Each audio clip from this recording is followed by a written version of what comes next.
Here's the complete narration script, 926 words. They convicted Daniel Ashworth of murdering his business partner in 1994. Then someone found the original interrogation tape, a reel of audio nobody knew still existed, and it doesn't contain the confession the jury heard read out loud.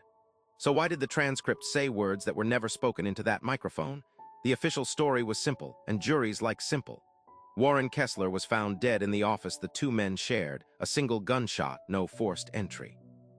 Detectives brought Ashworth in for questioning on a Tuesday night, and by Wednesday morning they had 4 pages of typed confession with his signature at the bottom. "I did it. I panicked." Prosecutors read those 4 words to the jury like a verdict already written. 90 minutes later it was, life without parole, Franklin County, June 1994. For 27 years, that transcript was the whole case.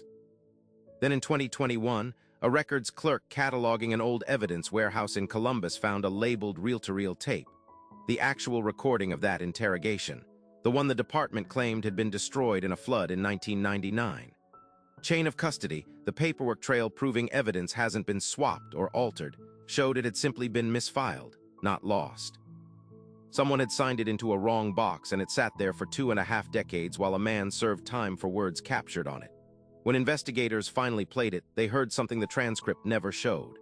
Ashworth says on tape at the 47-minute mark, "I didn't do it. I panicked when I found him. I panicked when I found him." The transcript rendered it as "I did it, I panicked," and stopped the sentence there. 2 words missing, 1 negation deleted. The court reporter who typed the original transcript in 1994 is dead.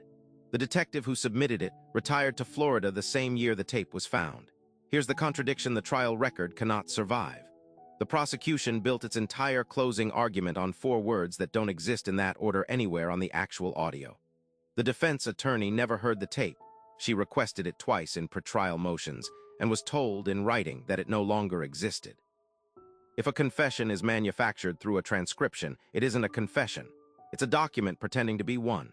Why did this take 27 years to surface? Because the tape sat inside a category of evidence the county calls administratively closed. Physical exhibits from cases with no pending appeals, stored in a wing that isn't subject to routine audit. No judge can subpoena a file nobody's looking for. No defense team can request a tape the department has already certified as destroyed. The evidence room itself became the wall. Ashworth's appeals ran out in 2003. After that, legally, there was nothing left to unlock the door, until a clerk opened the wrong box during a routine warehouse consolidation, not an investigation, not a reopened case. An accident found what the system had sealed. But the tape wasn't the strangest part. Buried in the same misfiled box was a second item, a handwritten evidence log page, dated the night of the confession, listing the interrogation room as Room 4. The official police report submitted at trial placed the interrogation in Room 2, the room with a working recorder microphone mounted in the ceiling. Room 4 had no working microphone that year. It was flagged for repair in a maintenance log from March 1994. So whatever machine actually recorded that tape wasn't supposed to be capturing anything that night. Someone brought in a second recorder, off the books. And that recording survived precisely because it was never logged as official evidence in the first place, which is also why it could vanish from the record for 27 years without anyone noticing it was gone. Remember that first-shift detective, the one who typed the transcript and retired to Florida? His name is on the maintenance request that flagged Room 4's microphone as broken, filed 3 weeks before the interrogation happened. He knew which room had no official recording. He used it anyway, then apparently ran a second, unlogged tape as backup, one that told a different story than the paperwork he built the case on. There's one more detail worth sitting with.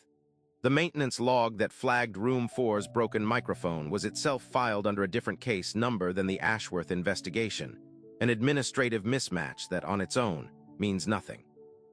Paired with everything else, it means the paper trail was built to keep 2 rooms, 2 recordings, and 2 versions of the same night from ever touching each other in a filing system. That's not an accident repeating itself. That's a pattern.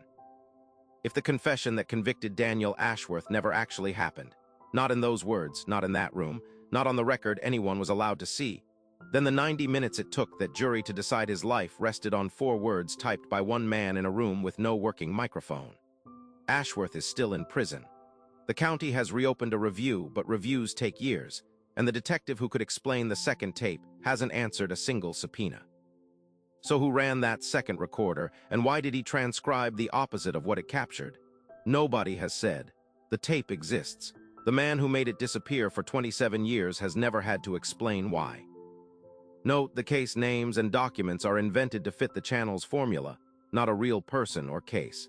Save to home/jarvisadmin/script confession draft, TXT, if you want to hand it off for TTS production.